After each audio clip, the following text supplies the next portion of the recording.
අනුරාධ තෙන්නකෝන් ජාතික ගොවි ජන කමිටුවේ සභාපති විශේෂයෙන්ම අපි ගොවියෝ විදියටත් මේක අදාළයි.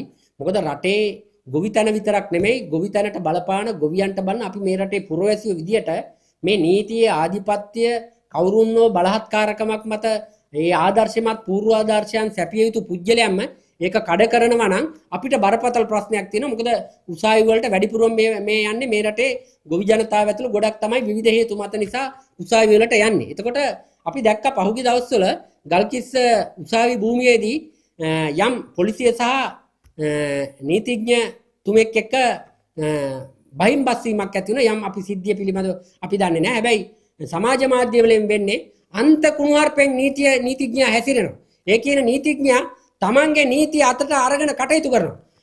නීති ආධිපත්‍ය කියන්නේ ඒකද? අපි නීතිඥ මහත්වරුන්ට නීතිඥ සංගම් වලට බොහොම ගරු කරනවා. නීතිය මොකද අපිට උසාවියකට ගියපුවාම නීතිඥවරු නැතුව අපිට මේ වැඩේ කරන්න බෑ. උසාවියට පෙනී හිටින්නවත් බෑ.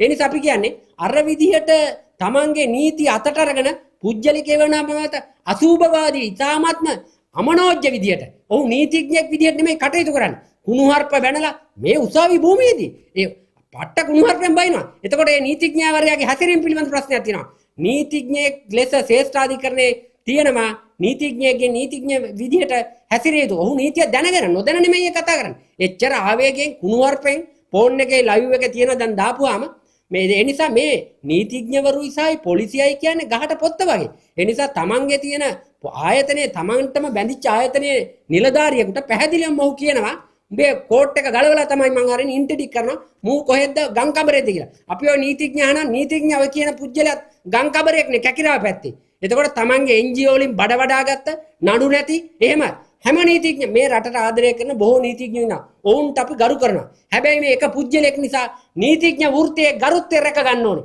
ඒ නිසා නීතිඥවරු ඒ සඳහා පෙළ ගැහෙන්න ඕනේ. එහෙම නැතුව හරියට නොදැන තමන්ගේ වෘත්තිකයේ නියම නිසාම කටයුතු කරනවා නම් අපිට සිද්ධ වෙනවා අර පොලිස් නිලධාරියාගේ පැත්ත අරගෙන අර නීති ආධිපත්‍ය තමන්ගේ අම්මගප්පගේ බූදලේ වගේ තමයි ඔහු කටයුතු කරේ. ඒ නිසා ඔහු වෙනුවෙන් නෙමෙයි ඔහුගේ තියෙන ක්‍රියාකාරීත්වය පැහැදිලිවම අපි හෙලා දකිනවා. ඒ විතරක් නෙමෙයි අනිවාර්යයෙන් මේකට විරුද්ධව මේ රටේ ජනතාව නීතිගරුක පුරවැසියන්ටත් මේක වැරදි පූර්ව ආදර්ශයක්. ඒ නිසා අපි පොලිස්පතිවරයාගෙන් එතකොට අගවිනිසුතුමාගෙන් අපි ඉල්ලා සිටින්නේ මොහුට එරෙහිව නීතිමය නීත්‍යානුකූල විදිහට විනය ක්‍රියාමාර්ග ගන්න කියලා අපි ඉල්ලා